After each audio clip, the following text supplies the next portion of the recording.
नमस्कार विद्यार्थियों। पिछले वीडियो में हमने श्रीमद् भगवत गीता के द्वितीय अध्याय के 11वें श्लोक तक पढ़ लिया था, जिसमें भगवान श्री कृष्ण अर्जुन से कहते हैं कि तू नहीं शोक करने वालों के लिए तो शोक कर रहा है और फिर अपने आप को पंडितों की सी भाषा बोलता है। जबकि जो पंडित लोग होते हैं वो जो लोग चले गए हैं, अर्थात जिनके प्राण इस संसार से चले गए हैं अथवा जिनके प्राण इस संसार से नहीं गए हैं, उन दोनों ही विषयों के प्रति शोक नहीं करता है। आगे श्री कृष्ण भगवान कहते हैं 12वें श्लोक में, न त्वेवाहं जातुनासं न त्वं नेमे जनाधिपाः न चैव न भविष्यामः सर्वे वयमतः परः। कि यहीं से उनका आत्मा के प्रति जो संदेश था या आत्मा के बारे में जो बताने का था वो प्रारंभ हो जाता है। पिछले 11वें श्लोक से ही आत्मा की नित्यता और निर्विकारता उसके बारे में ये कहते हैं कि क्या कहना चाहते हैं कि ऐसा नहीं है कि नहीं तू यानी तो त्वेवाहम में, यहाँ जो त्वेवाहम है, क्षमा कीजिएगा, यहाँ जो त्वेवाहम है ये त्वेवाहम का अर्थ है तू एव अहम। इसका संधि विग्रह करेंगे तो हम तू एव और अहम। तो ऐसा नहीं कि न तू यानी तो, एव यानी ऐसा या एव यानी ही, अहम यानी मैं। जातु का अर्थ है किसी काल में। जातु का क्या अर्थ है? किसी भी काल में, यानी उत्पन्न हुए थे। ऐसा नहीं है कि तू यानी तो, ही, अहम यानी मैं, जातु यानी किसी काल में, न आसम, नासम लिखा हुआ है, अर्थात न आसम यानी नहीं था, यानी मैं किसी काल में नहीं था, ऐसा नहीं है। न यानी नहीं, फिर वापस त्वम यानी तुम, न इमे, ना ऐसा है कि तुम नहीं थे, न इमे जनाधिपाः, और ना ही ये इमे यानी ये, जनाधिपाः यानी जन का शासन करने वाले राजा। ऐसा नहीं है कि किसी काल में मैं नहीं था अथवा तुम नहीं थे अथवा ये जो राजा लोग तुम्हारे सामने दिखाई दे रहे हैं ये राजा लोग नहीं थे। हम सभी लोग इस संसार में पहले भी थे, अभी भी है और आने वाले समय में भी रहेंगे। तो इसका क्या अर्थ है कि जो ये शरीर है, इसके अलावा इस शरीर में जो जीव है वो जीव इस संसार में पहले भी था, आगे भी है और फिर भी रहेगा। वो यहाँ ये कहना चाहते हैं। तो क्या कि आत्मा जो है, जिसको यहाँ पे भगवत गीता में इस जीव को आत्मा शब्द से संबोधित किया है, तो ये आत्मा है, ये नित्य है, ये पहले भी थी, अभी भी है और ये निर्विकार है। इसमें किसी प्रकार का कोई विकार नहीं आता है। विकार की बाकी आगे फिर अगले श्लोक में भी करेंगे ये। तो न यानी नहीं, तू यानी तो, एव यानी ही, अहम यानी मैं, जातु यानी किसी काल में, न यानी नहीं था, आसम यानी था, अहम के साथ में आसम था, न यानी नहीं, त्वम यानी तुम, और न इमे और न ही इमे जनाधिपाः, यह राजा लोग थे। तो न तू एव अहम जातु न आसम त्वम न इमे जनाधिपाः, कि ना इस संसार में पहले ऐसा नहीं है कि मैं नहीं था, आसम यानी था, और तुम नहीं थे और ये राजा लोग नहीं थे। दूसरी पंक्ति देखिए, न यानी नहीं, च यानी और, एव यानी ही, और ऐसा नहीं है कि भविष्यामः यानी आने वाले समय में नहीं होंगे, और ये आने वाले समय में ही नहीं होंगे। सर्वे यानी सभी लोग, वयम सर्वे हम सभी लोग, इतः परम इसके बाद भी, भविष्यामः इसके बाद भी रहेंगे।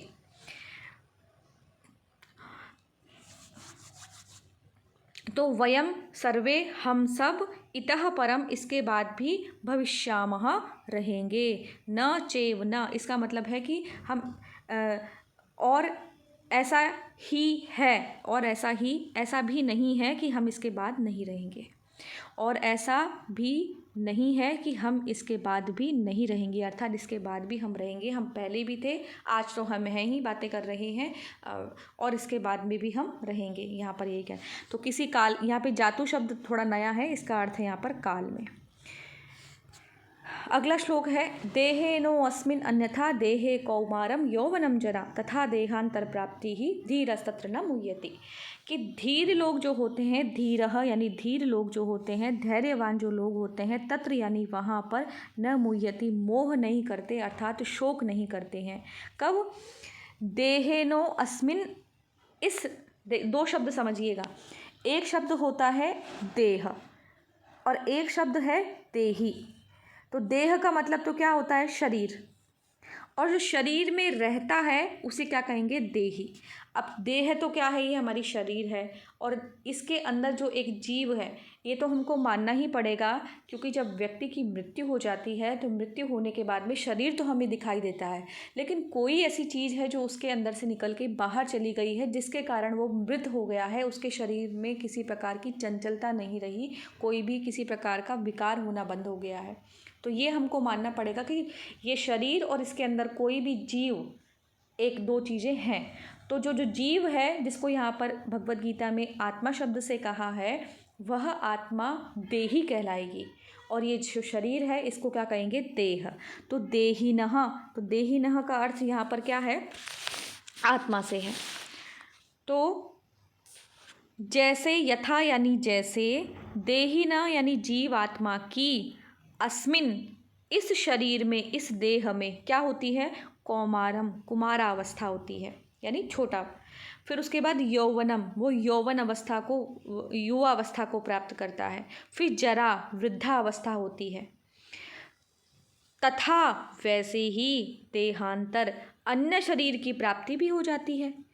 कहने का क्या मतलब है कि ये जो जीवात्मा है ये तो स्वयं में निर्विकार रहती है, इसमें कोई विकार नहीं होता, लेकिन ये जब शरीर में रहती है, देहिनः यथा देहिनः अस्मिन् देहे, जैसे ये देहिनः अर्थात ये जो जीवात्मा है, अस्मिन् देहे इस शरीर में, कौमार अवस्था को, यौवन अवस्था को, जरावस्था को प्राप्त करती है, तथा वैसे ही देहांतर प्राप्ति है, दूसरी देह को भी प्राप्त कर लेती है। लेकिन धीर लोग जो होते हैं, धीर पुरुष, न मुह्यति, इस विषय में मोहित नहीं होते हैं, शोक नहीं करते हैं। तो अर्जुन तुम क्या हो? तुम धीर पुरुष हो, तो इस प्रकार के तुम शोक मत करो। ये जो जीवात्मा है ये शरीर में जब रहती है तो इसी का ऐसा लगता है कि शरीर में देखो विकार होता है, छोटा होता है, बड़ा होता है, बूढ़े होते हैं, जवान होते हैं, हम सब तरह से होते हैं, ये शरीर होता है। इसके अंदर जो जीवात्मा है वो कभी भी वृद्ध नहीं होती, उसका कोई कुमार अवस्था नहीं होती, उसकी कोई यौवन अवस्था नहीं होती, वो हमेशा वैसी ही रहती है। ये शरीर में विकार होता है। तो जैसे ही शरीर के अंदर आने के बाद हम ऐसा समझते हैं कि शरीर, वो जो जीवात्मा है वो अब कुमारावस्था को अथवा यौवन अवस्था को, जरावस्था को प्राप्त होती है, फिर वो दूसरे शरीर को प्राप्त हो जाती है। लेकिन जो ये अवस्थाएं हैं वो शरीर की होती है, जीवात्मा की नहीं होती है, तो वो दूसरे शरीर को भी प्राप्त कर लेती है। तो इस प्रकार की बातों को जो जान लेते हैं, ऐसे धीर पुरुष इस ऐसे विषयों में मोहित नहीं होते हैं। आगे कहते हैं श्री भगवान, मात्रा स्पर्शास्तु कौन्तेय शीतोष्ण सुख दुःखदाः आगमापायिनो अनित्याः तान् तितिक्षस्व भारतः। तान यानी उनको, हम अंतिम पंक्ति से चलते हैं पहले। तान यानी उनको, तितिक्षस्व यानी सहन कर, तू, तितिक्षस्व मध्यम पुरुष का एक वचन है, त्वम शब्द के लिए आया है ये। तान यानी उनको, तितिक्षस्व यानी सहन कर, भारत अर्थात भरत के वंशी हे अर्जुन। यह भारत शब्द एक बार धृतराष्ट्र के लिए आया है, दूसरी बार भारत शब्द जब श्री कृष्ण संबोधित करेंगे तो यह अर्जुन के लिए है भगवद गीता में, और यदि संजय संबोधित करेगा तो वो धृतराष्ट्र के लिए है। तो तान तितिक्षस्व में उनको तू सहन कर, भारत हे भरतवंशी अर्जुन, तू उसको सहन कर। किसको? कौन्तेय, ये भी अर्जुन का विशेषण है। तो हे कुंती पुत्र अर्जुन, शीतोष्ण सुख दुःखदाः, शीत उष्ण, सर्दी गर्मी, दुख सुख, सुख और दुख को देने वाले, दुःखदाः यानी देने वाले क्या हैं? मात्रा स्पर्शाः। मात्रा का अर्थ होता है विषय। विषय का मतलब क्या होता है? आपके सब्जेक्ट नहीं, हिंदी, इंग्लिश, मैथ्स वगैरह ये सब्जेक्ट नहीं, पॉलिटिकल साइंस वगैरह। विषय का अर्थ है इस संसार में भोग करने वाली जो वस्तुएं हैं उनको विषय कहा गया है यहाँ पे। और स्पर्श का मतलब है कि उनका हम सुख अनुभव करें। यथा भोजन है, वह भी एक विषय वस्तु है, अपने कपड़े हैं, यह भी एक विषय है, और जो भी हम प्रसाधन प्रयोग करते हैं, जो भी हम सुविधाएं प्रयोग करते हैं, जो भी हमारे अंदर से इच्छाएं जागृत होती हैं, वो सभी क्या कहलाएंगी? विषय कहलाएंगे। उन विषयों का हम उपभोग किससे करते हैं? हमारी इंद्रियों के माध्यम से करते हैं। आनंद की अनुभूति किससे करते हैं? इंद्रियों के माध्यम से करते हैं। तो वहाँ इंद्रियों को क्या कहा है? यहाँ पर स्पर्श कहा है। तो इंद्रियों और विषयों का संयोग, जैसे आपको भूख लगी, आपने भोजन किया, तो भोजन किसने किया? आपके उदर ने किया, आपकी इंद्रियों से होता हुआ वह गया। आपको कोई चीज़ सुंदर दिखाई दे रही है तो आप उसको देख रहे हो, नेत्रों से देख रहे हो, तो जो वो वस्तु है वह वस्तु कहलाएगी विषय, और जिस इंद्रिय से आपने उसको देखा वह है इंद्रिय। तो उस विषय वस्तु का और इंद्रियां का संयोग, यही हमारे अंदर सुख और दुख को उत्पन्न करता है। यदि आप कोई चीज़ खाएंगे ही नहीं, कोई चीज़ आप देखेंगे ही नहीं, किसी चीज़ की अनुभूति लेंगे ही नहीं, तो वह आपको सुख और दुख अनुभव नहीं कराएगी। या फिर आप कभी तटस्थ भाव से देखें कि मिल जाए तो ठीक है, नहीं मिले तो भी ठीक है, ये तटस्थ भाव रहेगा, तो भी आपके अंदर सुख और दुख उत्पन्न नहीं होंगे। तो सुख और दुख को उत्पन्न करने का मुख्य कारण क्या है? विषयों का इंद्रियों से संयोग। तो मात्रा का अर्थ है यहाँ पर विषय और स्पर्श का अर्थ है इंद्रिय। तो इंद्रियों का विषय से संयोग तो क्या होता है? आगम पायिनः। जो दूसरी पंक्ति है, आगम पायिनः। आगम पायिनः का मतलब है क्षणभंगुर है, थोड़ी देर के लिए है, यानी उत्पत्ति और विनाश से युक्त जो होता है उसको कहते हैं आगम पायिनः। यानी अभी उत्पन्न हुआ, क्षण हो जाएगा, थोड़ी देर बाद वह खत्म हो जाएगा। आपने एक बार भोजन किया, उस समय के लिए आपकी क्षुधा शांत हो गई, लेकिन दोबारा थोड़ी देर बाद फिर वह उत्पन्न हो जाएगी। तो ये क्या होती है? उत्पत्ति और विनाशशील होती है। अभी आपने नए कपड़े खरीदे और थोड़े दिनों बाद आपको फिर लगेगा कि मुझे कपड़े खरीदे बहुत दिन हो गए, आप फिर उस नए कपड़े खरीदेंगे। तो ये क्या है? उत्पत्ति और विनाशशील, यानी क्षणभंगुर है। ऐसी इच्छाएं तृप्ति क्षण भर के लिए होती है, लेकिन फिर वापस वह उत्पन्न हो जाती है। तो ये सब किसकी वजह से होता है? इंद्रियों का जब विषयों से संयोग होता है तो वो कैसा होता है? आगम पायिनः। वह उत्पत्ति विनाश से युक्त है, अनित्य, और वह अनित्य है, हमेशा के लिए रहने वाला नहीं है। तान तितिक्षस्व भारतः। तो तुम उनको सहन करो। ये जो इंद्रियों का विषय से संयोग होने के बाद में सर्दी, गर्मी, सुख, दुख इत्यादि जो उत्पत्ति विनाश युक्त और अनित्य है, उनको हे भारत तुम सहन करो। ठीक है। मात्रा स्पर्शारोह, इंद्रिय और विषयों का संयोग। कौन्तेय अर्थात कुंती पुत्र अर्जुन। शीत उष्ण, शीतोष्ण अर्थात सर्दी और गर्मी, सुख और दुख को देने वाले हैं। ये कैसे हैं? आगम पायिनः, यानी उत्पत्ति और विनाशशील है, अनित्य है और अनित्य है, इसलिए इनको तुम क्या करो? सहन करो। अगले में श्लोक में भगवान श्री भगवान उनसे अर्जुन से कहते हैं, यम ही न व्यथयन्ते ते पुरुषम पुरुषर्षभः सम दुःखम सुखम धीरम सोमृतत्वाय कल्पते। कि यम यानी, देखो यहाँ पे विशेषण तलाशते हैं हम, तो आपको अन्वय करने में और अर्थ करने में आसानी रहेगी। पुरुषम द्वितीय विभक्ति का एक वचन, यम द्वितीय विभक्ति का एक वचन, धीरम, ठीक है, और सम दुःखम सुखम। ही यानी क्योंकि, ही का मतलब क्योंकि। पुरुषर्षभः का मतलब है हे पुरुष श्रेष्ठ। सबसे पहले ही यानी क्योंकि, ही क्योंकि, पुरुषर्षभः अर्थात पुरुष श्रेष्ठ। ऋषभ का अर्थ होता है श्रेष्ठ और पुरुष का मतलब है पुरुष। हे पुरुष श्रेष्ठ, सम दुःखम सुखम, दुख और सुख को समान समझने वाला, यम यानी जिस, धीरम यानी धीर पुरुष, धीर पुरुषम यानी पुरुष को, एते व्यथयन्त्येते, इसमें से एते निकल जाएगा, क्या निकलेगा? एते। वापस देखिए, यम क्षमा कीजिए, ही यानी क्योंकि, यम यानी जिस पुरुष, यम पुरुषम जिस पुरुष को, कैसे पुरुष को? सम दुःखम सुखम, सुख और दुख को समान समझने वाले धीर पुरुष को। सम दुःखम सुखम धीरम पुरुषम यम, यम जिस सुख और दुख को समान समझने वाले धीर पुरुष को, हे पुरुषर्षभ, हे पुरुष श्रेष्ठ, एते यानी ये क्या? इंद्रियों का जो विषय से संयोग है न व्यथयन्ति, अगर व्यथित नहीं करता है, यदि वह उनके जैसा इंद्रिय चाहती हैं सुख अनुभव हो तो सुख हो, जब उनके स्पर्श से दुख अनुभव होता है तो दुख, यानी जैसे आपके घर में किसी को चोट पहुँचे कुछ हो तो हमको क्या होता है कि दुख अनुभव होता है, और उनको कोई खुशी हो, उनके साथ कुछ अच्छा हो, उनको कोई नौकरी लगे, किसी के घर में संतान उत्पत्ति हो, किसी का विवाह हो इत्यादि से क्या होते हैं, हम खुश होते हैं। तो जो धीर पुरुष है इन सभी अवस्थाओं में, यानी सुख की अवस्था हो अथवा दुख की अवस्था हो, वो समान रूप से रहे, धैर्य करके रखे, उसको अगर इंद्रियों का स्पर्श से संयोग कभी भी व्यथित नहीं करता है, किसी के मरने पर वह दुखी नहीं हो, किसी के खुश होने पर, किसी के साथ कुछ अच्छा होने पर, या स्वयं के साथ भी अच्छा या बुरा होने पर यदि वह सुखी और दुखी नहीं हो, तो वह व्यक्ति सह यानी वह सो अमृतत्वाय है ना, तो सह अर्थात वह अमृतत्वाय कल्पते, तो वह मोक्ष के ये कल्पते अर्थात योग्य होता है, ऐसे व्यक्ति को ही मोक्ष मिलता है।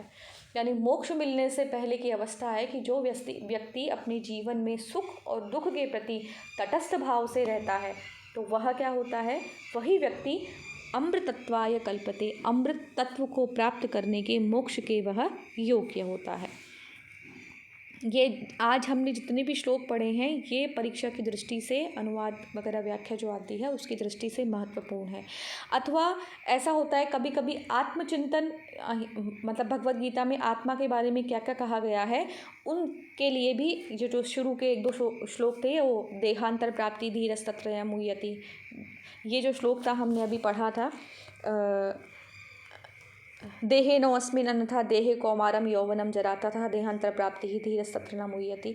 तो ये जो 13वें नंबर का श्लोक था, इसमें आपको जो देह की और देहे के बारे में बताया गया है कि वो कुमार, यौवन और जरा अवस्था को ग्रहण करता है, तो इन सबको भी आप उसमें लिख सकते हैं। अब अगला श्लोक, ये मैं समझती हूँ ये बहुत इंपॉर्टेंट श्लोक है, वेरी वेरी इंपॉर्टेंट है ये श्लोक, इस बाकी सब की दृष्टि से ये ज़्यादा इंपॉर्टेंट है।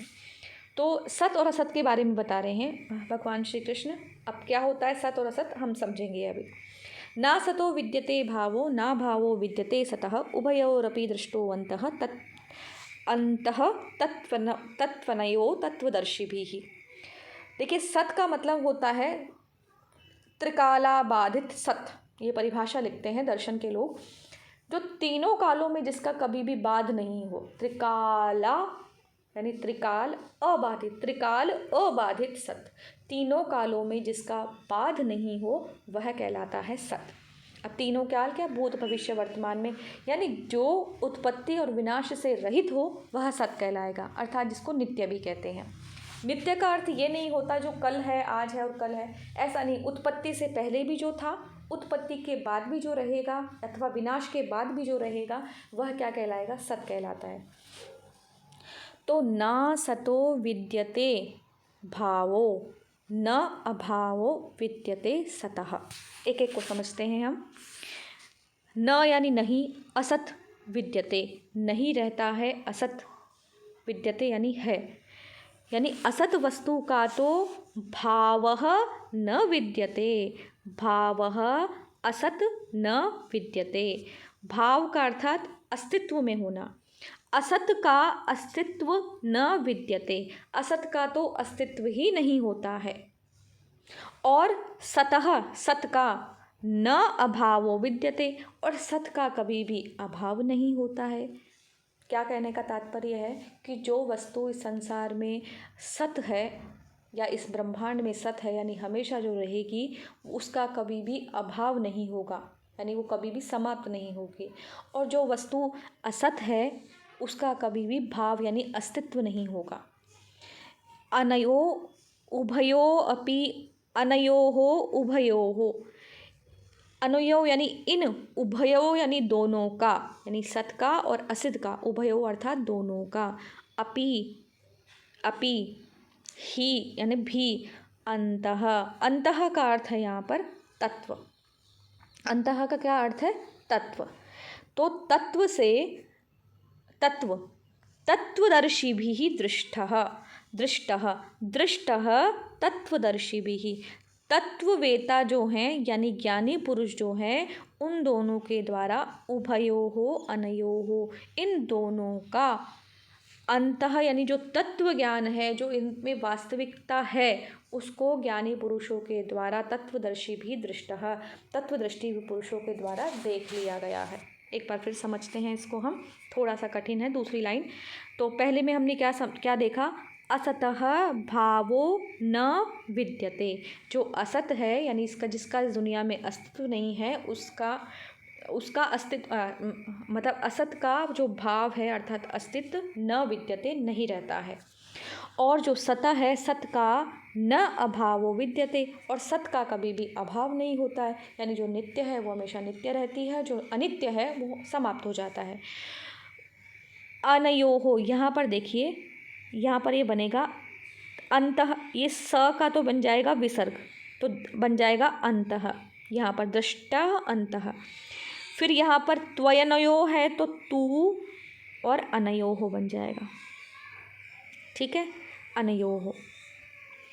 तो अनयोहो यानी इन दोनों का, उभयो यानी अनयोहो यानी इन, उभयो यानी दोनों का, अंतः यानी जो इनके बीच में सार तत्व है उसको तत्वदृष्टि भी दृष्टः, तत्ववेत्ताओं के द्वारा देख लिया गया है। यानी वो समझते हैं कि असत का कभी भी असत का कभी भी अस्तित्व नहीं होता, और जो सत है उसका कभी भी विनाश नहीं होता। तो ये सत क्या कहना चाहते हैं, सत का अर्थात है आत्मा, इसका कभी भी विनाश नहीं होता। और असत क्या है, ये हमारा शरीर है जो असत है, इसका कोई अस्तित्व नहीं है।